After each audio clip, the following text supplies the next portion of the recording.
Bismillahirrahmanirrahim. Alhamdulillahi Rabbil Alamin. Allahumma shalli wa sallim wa barik ala Sayyidina Muhammad wa ala alihi wa ashabihi ajma'in. Assalamualaikum warahmatullahi wabarakatuh. Sahabat-sahabat fillah yang dirahmati Allah. Alhamdulillah kita dipertemukan lagi dalam cerita sejarah Islam yang insya Allah penuh keberkahan. Semoga setiap detik yang kita habiskan untuk mengenal sosok-sosok mulia dari sejarah Islam ini menjadi pemberat amal kita di akhirat nanti. Amin ya Rabbal Alamin. Sahabatku yang baik, pernahkah engkau mendengar nama seorang lelaki yang begitu tegas hingga syaitan pun takut melintasi jalan yang ia lalui? Namun, di balik ketegasannya, hatinya selembut sutra. Ia menangis dalam gelap malam, takut akan amanah yang Allah titipkan padanya. Dialah Umar bin Khattab Amirul Mukminin, pemimpin yang bukan hanya membuat musuh gentar, tapi membuat langit pun menangis saat ia kembali ke haribaan ilahi. Insya Allah di video ini kita akan bersama-sama menyelami jejak kehidupan beliau. Sosok yang menggetarkan bumi dengan keadilan dan mengguncang langit dengan ketakwaannya. Tapi sebelum itu, yuk sahabat, kita sama-sama bersyalawat kepada junjungan kita Nabi Muhammad sallallahu alaihi wasallam. Allahumma shalli ala Sayyidina Muhammad wa ala alihi Sayyidina Muhammad. Dan jangan lupa, like video ini, subscribe channelnya, aktifkan lonceng notifikasinya, agar engkau tidak tertinggal kisah-kisah penuh hikmah lainnya. Tinggalkan komentar dan share juga kepada sahabat-sahabatmu. Semoga menjadi amal jariah untuk kita semua. Amin ya Karim. Siapkan hati dan mari kita mulai. Inilah kisah Umar bin Khattab, pemimpin yang ditangisi langit. Di tengah padang pasir Hijaz yang panas dan keras di sebuah kota dagang bernama Makkah, lahirlah seorang lelaki dari Bani Adi. Ia bukan sembarang lelaki, tinggi, gagah, cerdas dan ditakuti. Namanya Umar bin Khattab. Sebelum hatinya tunduk pada ayat-ayat ilahi, Umar adalah simbol kekuatan dan kekerasan yang berdiri tegak membela tradisi jahiliyah.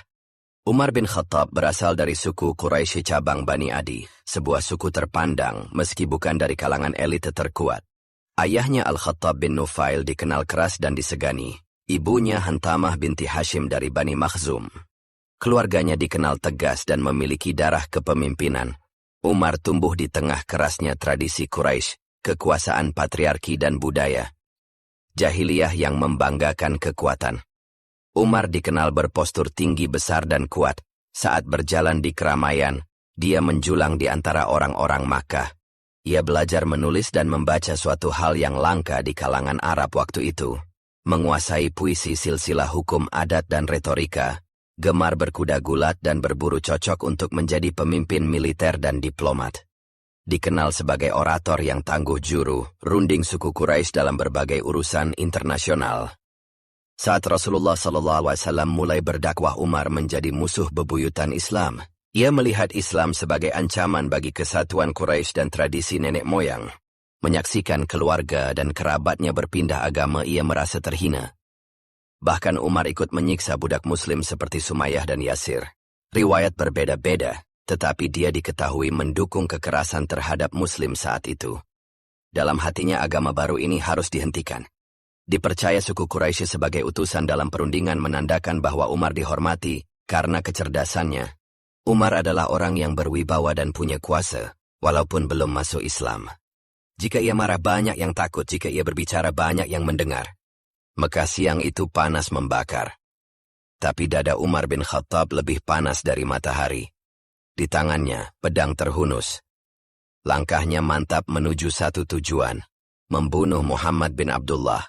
Terlihat Umar bin Khattab berjalan cepat dan tegas di tengah pasar Makkah. Pedangnya tersarung di pinggang. Wajahnya murka. Matahari belum sampai ke puncak. Tapi panas di dada Umar bin Khattab telah lebih menyengat dari gurun Makkah. Di tangannya, tekad. Di hatinya, dendam. Satu tujuan, membunuh Muhammad. Namun Allah Maha membolak-balikkan hati manusia.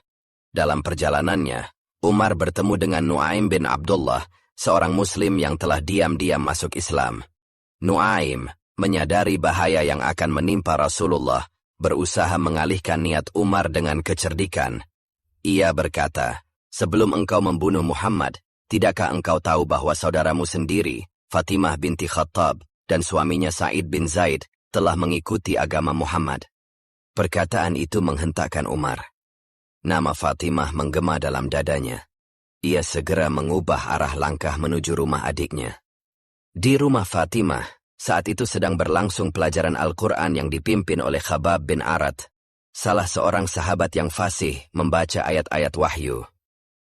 Fatimah dan suaminya tengah khusyuk mendengarkan bacaan dari surah Taha, surah yang saat itu masih segar turun ke bumi. Tiba-tiba akan pernah meninggalkan Islam. Umar tertegun, pandangannya jatuh pada darah di wajah adiknya. Amarah dalam dadanya mulai berguncang. Ia meminta agar dibacakan ayat-ayat yang barusan mereka pelajari. Namun Fatimah menolak dengan halus. Engkau dalam keadaan najis, wahai Umar, ini kalam suci. Mandilah terlebih dahulu. Setelah membersihkan diri, Umar pun membaca sendiri lembaran mushaf yang disodorkan kepadanya. Di sana tertulis, Taha, ma anzalna 'alaika al-Qur'ana litashqa, illa tadhkiratan liman yakhsha,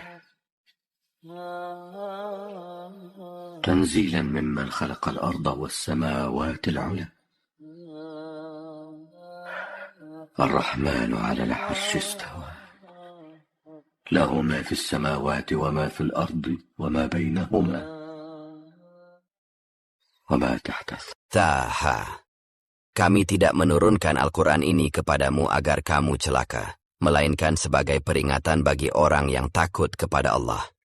Diturunkan dari Dat yang menciptakan bumi dan langit yang tinggi. Quran Surah Taha 1-4.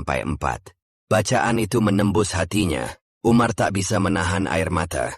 Ia menyadari, ini bukanlah ucapan manusia. Bawa aku kepada Muhammad, katanya dengan suara bergetar. Menuju Darul Arqam. Pertemuan yang mengubah sejarah. Umar mendatangi Darul Arqam, tempat kaum muslimin berkumpul secara rahasia. Para sahabat yang melihat kedatangannya dengan pedang segera siaga. Di antara mereka, Hamzah bin Abdul Muthalib, paman Rasulullah, berkata dengan tegas, "Jika ia datang dengan niat jahat, aku yang akan menghadapinya." Umar masuk. Rasulullah menyambutnya dengan wibawa dan kelembutan. Namun hari itu bukan hari pertumpahan darah, melainkan hari kemenangan iman. "Wahai Umar, apa yang membuatmu datang?" Umar menjatuhkan pedangnya, lalu bersujud sambil menangis. "Aku datang untuk bersaksi bahwa tiada Tuhan selain Allah, dan engkau adalah utusannya." Takbir menggema. Para sahabat bersuka cita. Musuh paling tangguh mereka, kini menjadi pelindung paling kuat. Hari itu, Islam berdiri lebih tegak di Makkah. Seorang yang dulu menghunus pedang untuk membunuh Nabi, kini berdiri di sisinya sebagai pelindung. Umar bin Khattab, yang kelak dikenal sebagai Al-Faruq, menjadi tonggak kekuatan umat Islam. Ia akan mengguncang dua kekaisaran besar dunia, Romawi dan Persia, namun segalanya dimulai dari tetesan air mata dan ayat-ayat dari surah Taha yang membuka hatinya. Gema takbir mengguncang ruang sempit itu. Air mata para sahabat mengalir. Rasulullah tersenyum dan memeluk Umar. Sejak malam itu, benteng Islam berdiri tegak. Keberanian Umar bin Khattab menyatakan keislaman di hadapan Quraisy. Setelah memeluk Islam, Umar bin Khattab tidak memilih jalan sembunyi-sembunyi.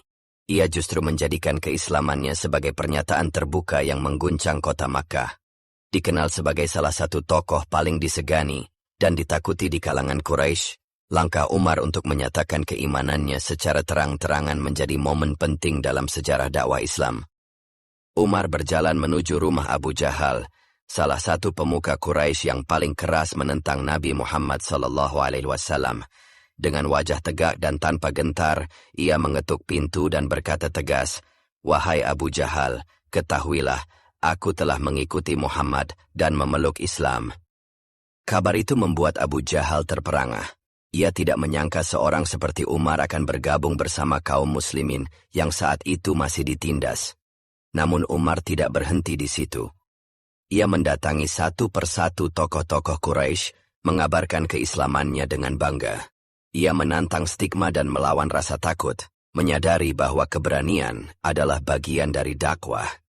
Tidak cukup dengan pernyataan lisan, Umar menginisiasi langkah lebih besar. Ia mengajak para sahabat keluar secara terbuka. 2 barisan pun dibentuk. Satu dipimpin oleh Hamzah bin Abdul Muthalib, paman Nabi yang juga baru memeluk Islam. Dan satu lagi dipimpin oleh Umar sendiri. Mereka berjalan menuju Ka'bah dengan penuh keyakinan. Di hadapan kerumunan Quraisy yang marah namun tak berkutik, kedua barisan Muslim itu melantunkan takbir dan melaksanakan salat di tempat yang selama ini menjadi simbol kekuasaan kaum musyrik.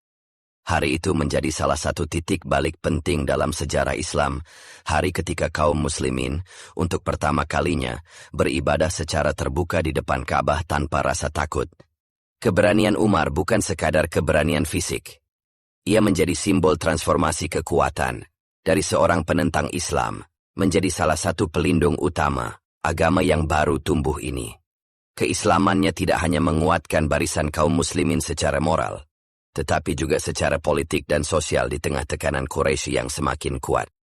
Setelah keislamannya, Umar bin Khattab menjadi salah satu figur terpenting dalam lingkaran dekat Rasulullah SAW. Julukannya, Al-Faruq, pembeda antara kebenaran dan kebatilan, diberikan oleh Rasulullah sendiri karena ketegasan dan kejernihan pandangannya dalam menilai sesuatu.